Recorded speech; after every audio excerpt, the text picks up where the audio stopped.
अस्सलाम वालेकुम दोस्तों, आप देख रहे हैं हमारा यूट्यूब चैनल पाक ड्रामा वर्ल्ड 1।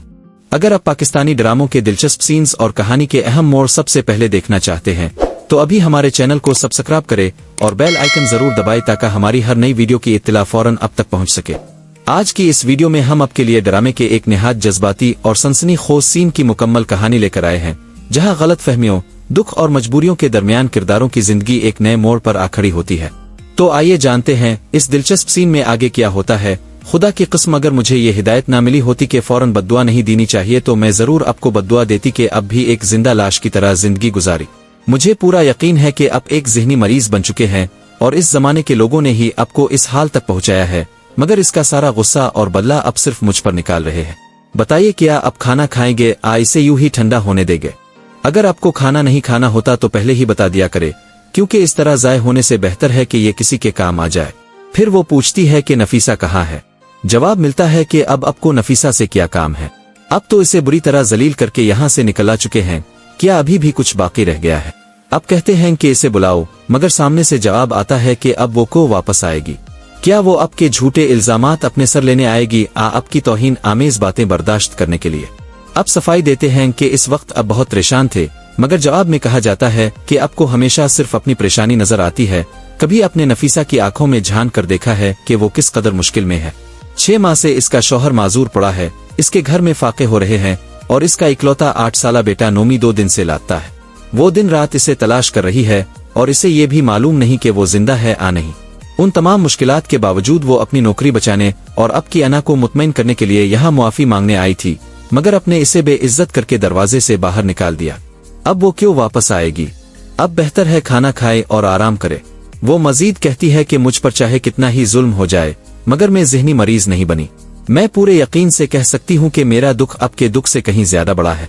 इस दुनिया में तो मैं आपको छोड़ कर जा रही हूँ सिर्फ आपकी वजह से, मगर क़यामत के दिन में जरूर आपका गिरबान पकड़ूंगी और अपने रब से कहूंगी कि मैंने अपने घर का चूल्हा जलाने के लिए इस इंसान की खिदमत की थी, मगर इसने मेरा घर जलने से पहले ही बुझा दिया।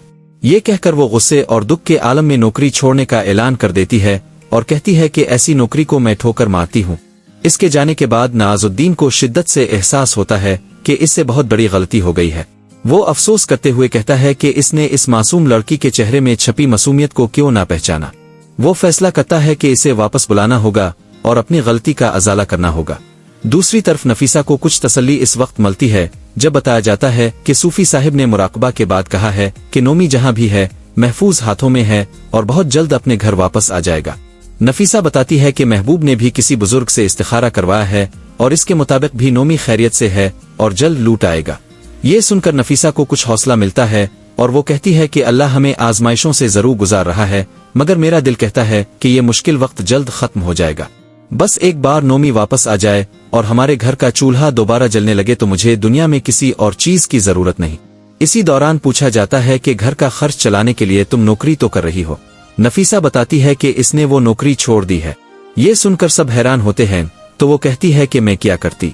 6 माह तक जुल्म बर्दाश्त किया, मगर वहाँ एक शख्स ऐसा था जो मुझे सुकून से काम नहीं करने दे रहा था, इसलिए मजबूर होकर नौकरी छोड़नी पड़ी। फिर वो बताती है कि शायद इसे एक नई मुलाजमत मिल जाए, क्योंकि महबूब ने कहा है कि इसकी फैक्ट्री में कारीगरों की निगरानी के लिए एक खातून की जरूरत है और तनख्वाह भी मुनासिब है। इस पर कहा जाता है कि क्या अब तुम महबूब के यहाँ मुलाजमत करोगी? नफीसा जवाब देती है कि अब इससे कर्ज तो ले सकते हैं, मगर मैं मुलाजमत मांगने में झिझक महसूस करती हूँ। वो ये भी कहती है कि जो पैसे अपने इससे लिए हैं उन्हें संभाल कर रखें ताकि ईद पर बच्चों के कपड़े बनवाए जा सके और अल्लाह करे कि ईद से पहले नोमी भी वापस आ जाए। उधर दूसरी तरफ नोमी को कुछ लोग अपने पास रखे हुए हैं। वो बार बार अपनी माँ और बाप के पास जाने की जिद कर रहा है और रोते हुए कहता है कि मुझे मामा के पास जाना है और पापा के पास जाना है। इसे बहलाने के लिए इसे बर्गर और फ्रेंच फ्राइज दिए जाते हैं और कहा जाता है कि बस चंद दिनों की बात है, फिर सब ठीक हो जाएगा, मगर नोमी का दिल किसी चीज में नहीं लगता। वो मुसलसल रोता रहता है और अपने वालिदैन को याद करता है। ये देखकर वो लोग महबूब को फोन करते हैं और बताते हैं कि बच्चा काबू में नहीं आ रहा, हर वक्त उम्मी अबू को याद कर रहा है और अगर इसी तरह जोर जोर से रोता रहा तो लोगों को शक हो जाएगा। महबूब उन्हें हिदायत देता है कि जब भी वो ज्यादा शोर करे तो इसे नींद की आधी गोली देकर सुला दिया करे और फिक्र ना करे, वो जल्द आकर इस मसले का कोई हल निकाल लेगा। दोस्तों, अगर आपको ये कहानी और ड्रामे का ये दिलचस्प सीन पसंद आया हो तो वीडियो को लाइक करें और अपनी राय कमेंट में जरूर बताएं। मजीद ऐसे ही जबरदस्त ड्रामों की कहानियां और अपडेट्स देखने के लिए हमारे चैनल पाक ड्रामा वर्ल्ड 1 को सब्सक्राइब करें और बेल आइकन भी जरूर दबाएं ताकि हमारी हर नई वीडियो की इत्तला सबसे पहले आप तक पहुंच सके। इजाजत दीजिए, अल्लाह हाफिज।